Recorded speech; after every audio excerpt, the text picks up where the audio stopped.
Welcome to Public Comment. I'm John Dunbar, former mayor of Yountville. And I'm Alfredo Pedroza, a seasoned farmer. Thanks for joining us as we talk about politics, people, and whatever else is on our mind.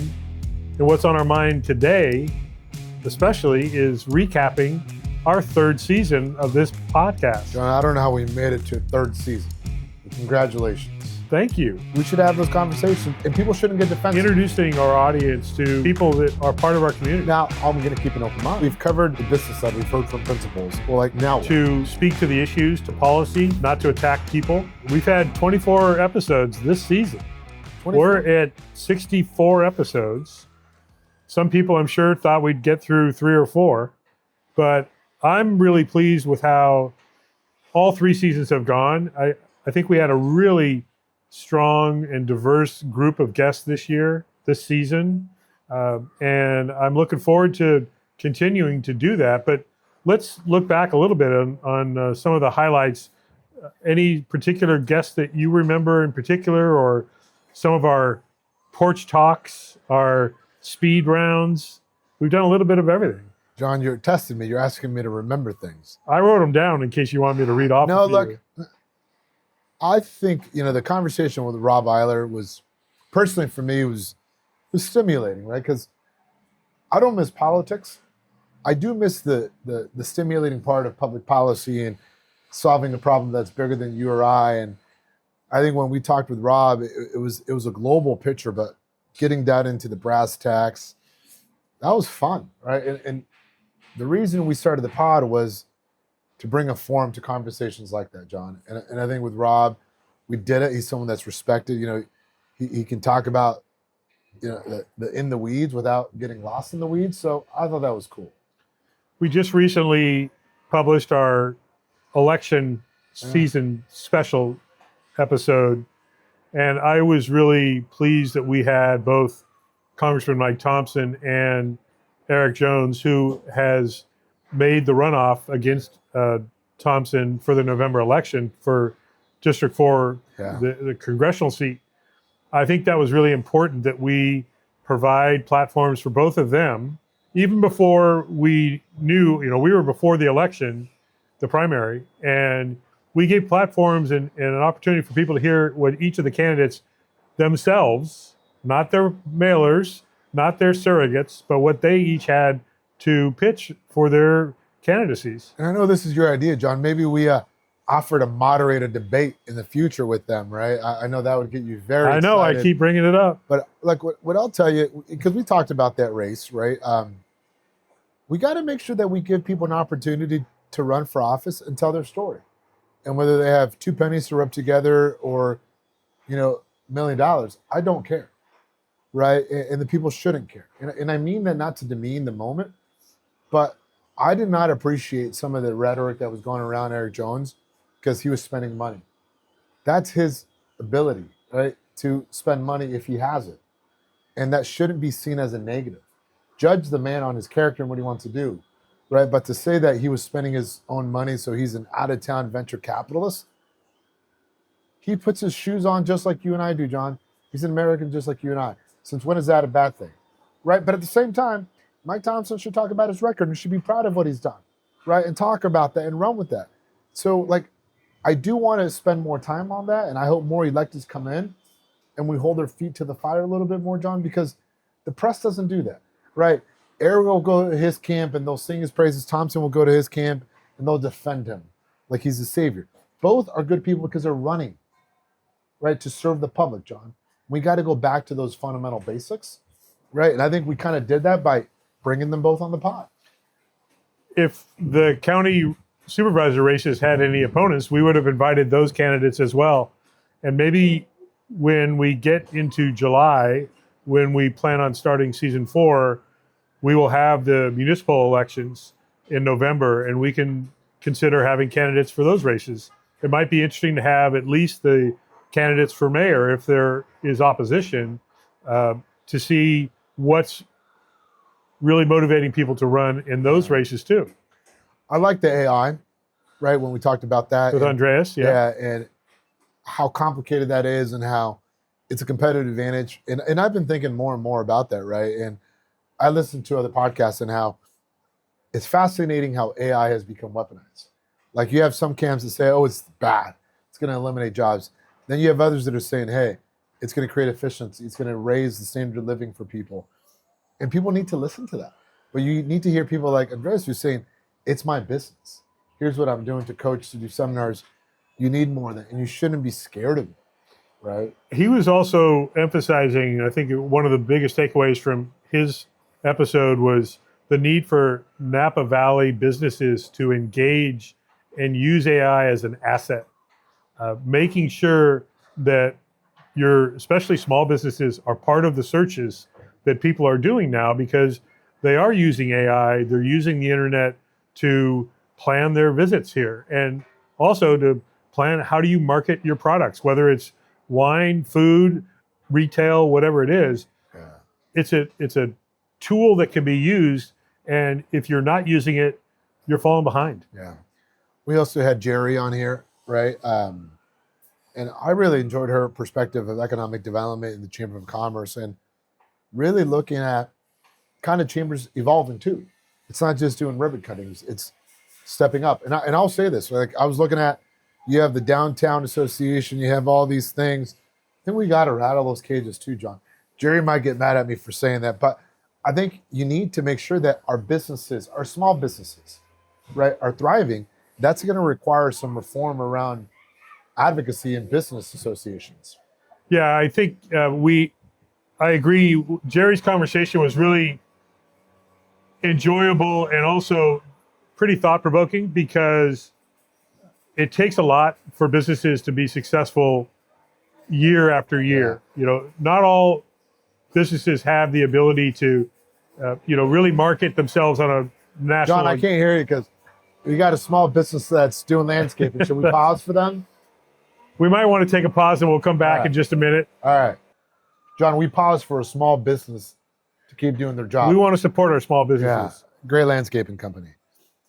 But, I forget where I was going, talking about small business and people thriving. And where I was going to go with it too is we had some guests that, like Mario, right? An artist who talked about he knew what he wanted to be since he was a little kid.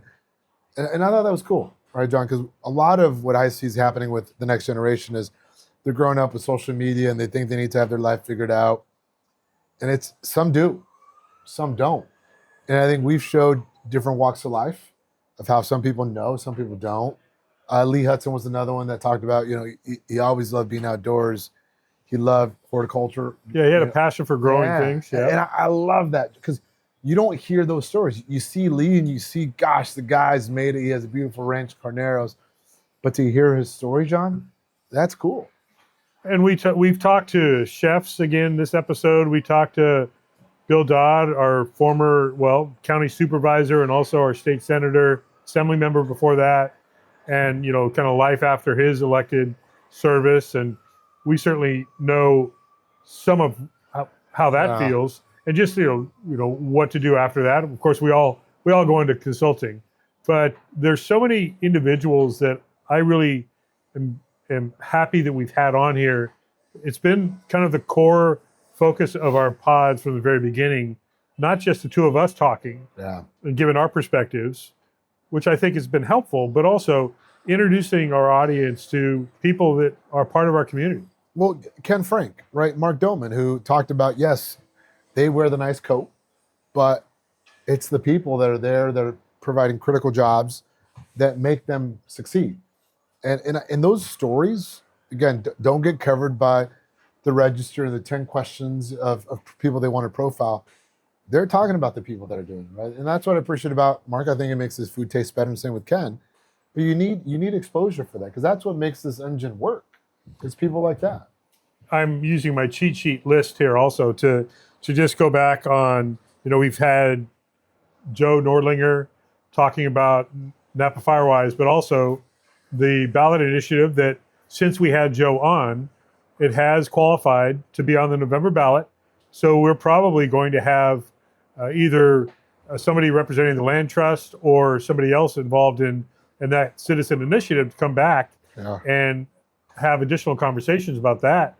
We had Farron DeWeese after Napa Valley Stream Fest Katie Hamilton Schaefer as she was transitioning to add more than just Feasted Forward, but adding rotation by Feasted Forward to have a very unique restaurant experience where they have an executive chef, but they're bringing in new featured chefs every month. It's you can imagine that is challenging, but it's also incredibly creative and interesting. So I'm really happy that we're offering a platform for such a diverse group of people. And we can say things like, I don't want to see new taxes, John.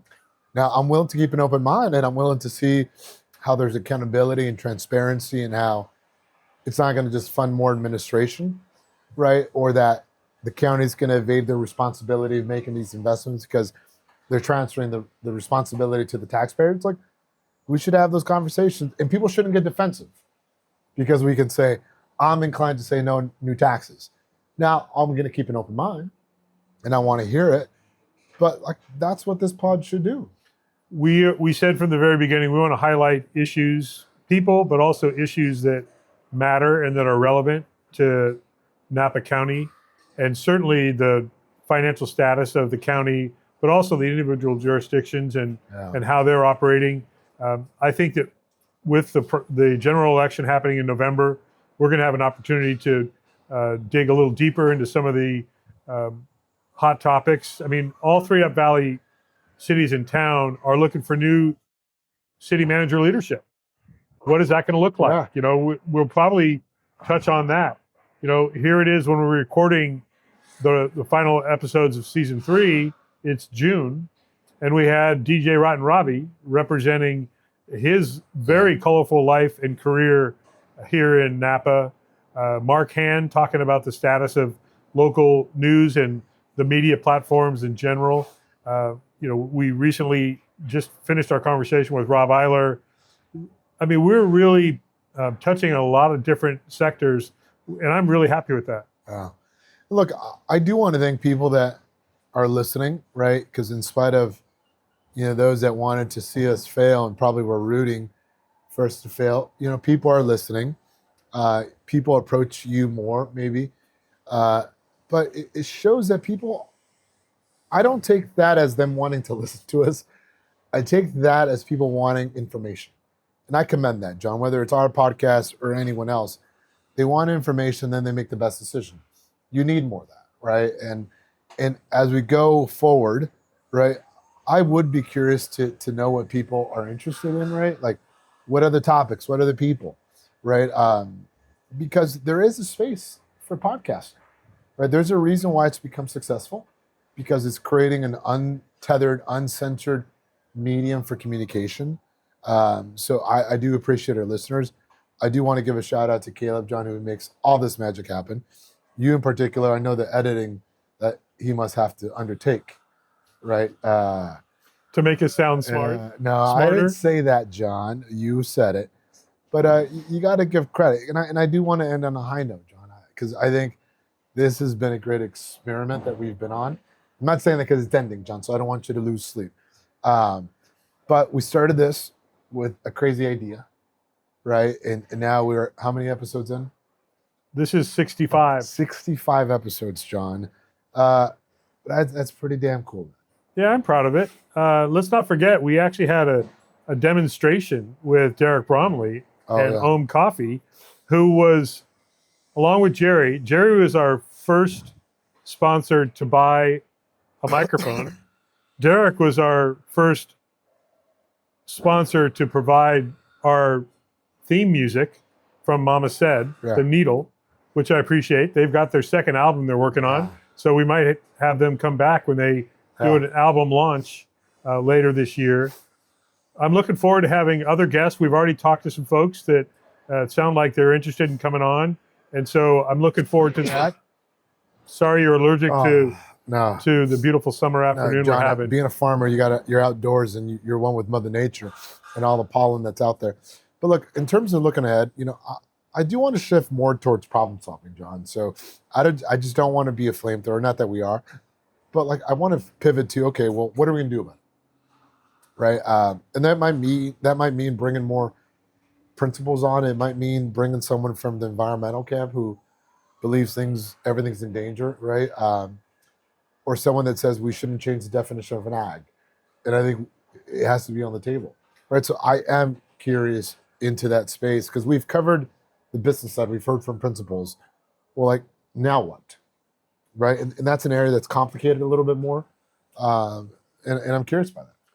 I want to make sure that we bring on more small business owners also from different sectors. We had Benjamin Martinez on, Yeah. for example, talking about how he will never be outworked and outdedicated. Hustler. Yeah. And with RLM Enterprises. And I want to get more folks that represent our small business community.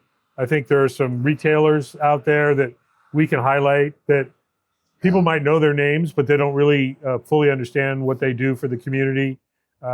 We'll probably talk politics.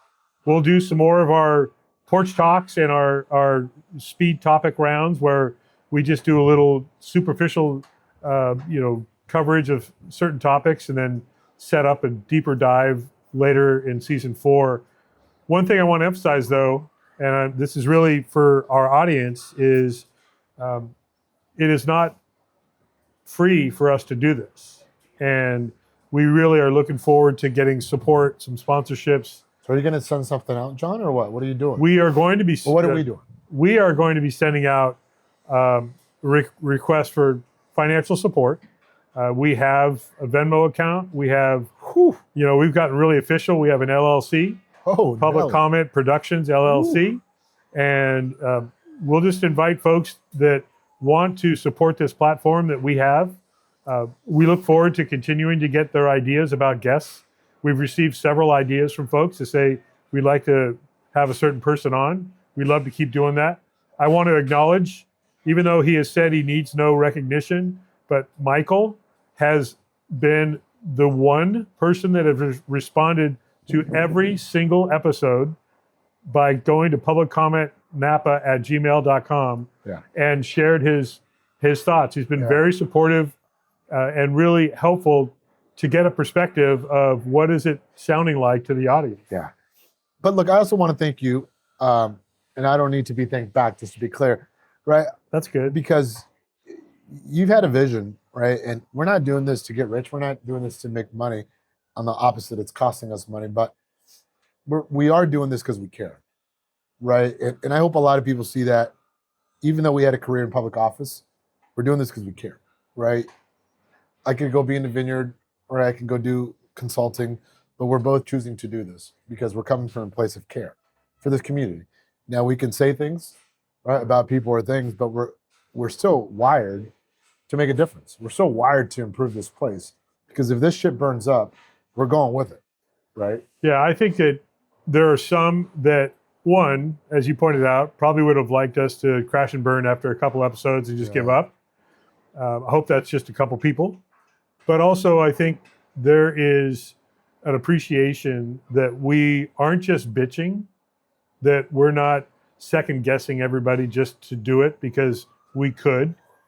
Just recently, we had our election special talking about how we chose as electeds when we were campaigning to speak to the issues, to policy, not to attack people.